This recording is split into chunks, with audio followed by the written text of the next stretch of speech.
Friends, इस video में मैं आपकी बहुत ही डाउटफुल कंसेप्ट जो है वो मैं क्लियर करने जा रही हूँ, जो बहुत ही कॉम्प्लेक्स है। क्या हेगेल आइडियाज ऑफ स्टेट में आपको बहुत ही ज्यादा कंफ्यूजन आ रहा है? थेसिस, एंटीथेसिस एंड सिंथेसिस को लेके वो बहुत ज्यादा कॉम्प्लेक्स आपको लग रहा है? क्या नहीं है कॉम्प्लेक्स, सिर्फ और सिर्फ थोड़ी सी समझने की बात है। अगर आप समझ लेते उसके कंसेप्ट को तो वो इजी हो जाएगा।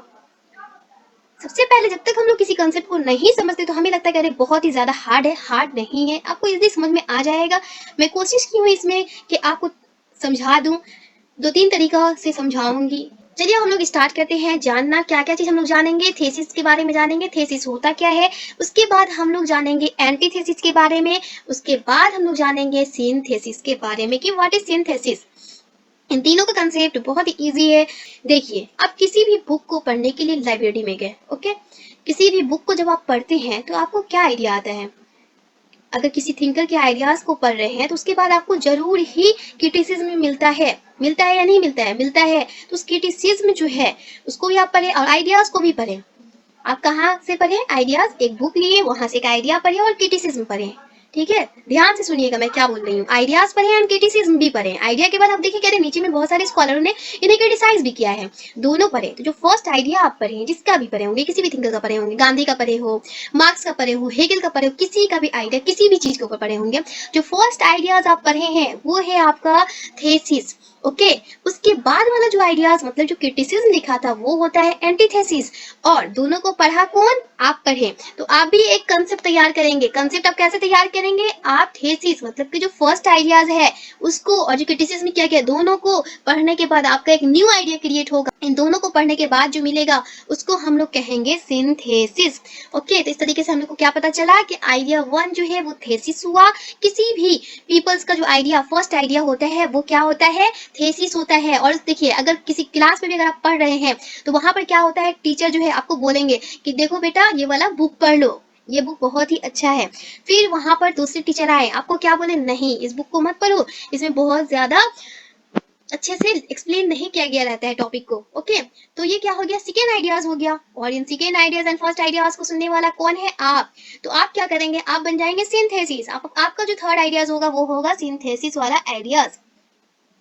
आई होप कि आपको यहाँ तक क्लियर हो गया होगा, लेकिन यहाँ पर अभी वीडियो एंड नहीं हुआ है।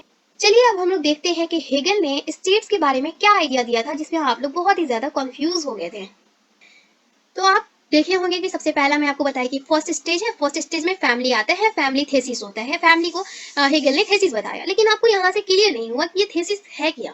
तो थेसिस क्या हुआ? फर्स्ट आइडियाज हुआ। कुछ भी नहीं था उस टाइम, स्टेट्स भी नहीं था और न ही सिविल सोसाइटी थी। ओके, तो क्या थी? स्टार्टिंग में जब लोग जंगल में रह रहे थे तो वो लोग तो खाना पीना भी नहीं जानते थे, कैसे खाया जाता है, कैसे कपड़ा पहना जाता है। तो आहिस्ता आहिस्ता हर चीज डेवलप हुआ और उसके बाद अगर क्रिएट होता है तो वो होता है फैमिली। और फैमिली के अगेंस्ट में मतलब कि फैमिली ऐसा लगा कि फैमिली जो है हर चीज को नीड्स को पूरा नहीं कर पाता है, इसलिए सेकेंड स्टेज आया, सिविल सोसाइटी आया। ओके, और सिविल सोसाइटी को आने से क्या हुआ? उसके बाद सेकेंड स्टेज आता है जो सिविल सोसाइटी है। सिविल सोसाइटी क्या बोला गया? एंटीथेसिस बोला गया, मतलब कि फैमिली के अगेंस्ट। फैमिली ऐसा लगा उन लोगों को कि फैमिली जो है हर नीड्स को फुलफिल नहीं कर पा रहे, इसलिए सिविल सोसाइटी को लाया गया उसके अगेंस्ट में।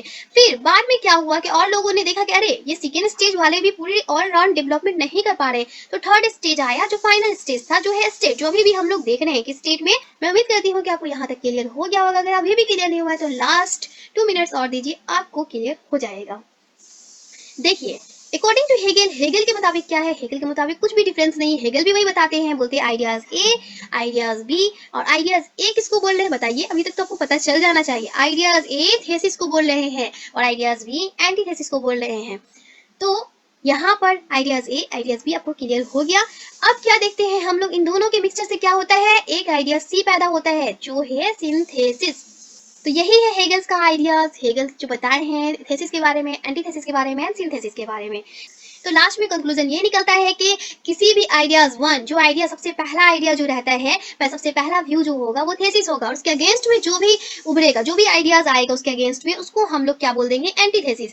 और फिर उसके अगेंस्ट में नहीं, बल्कि एंटीथेसिस एंड थेसिस को दोनों को समझते हुए अगर कोई इंसान कुछ आइडियाज देंगे तो उसको हम लोग सिंथेसिस कह देंगे। और मैं अपनी तरफ से पूरी कोशिश की हूँ आपको समझाने की।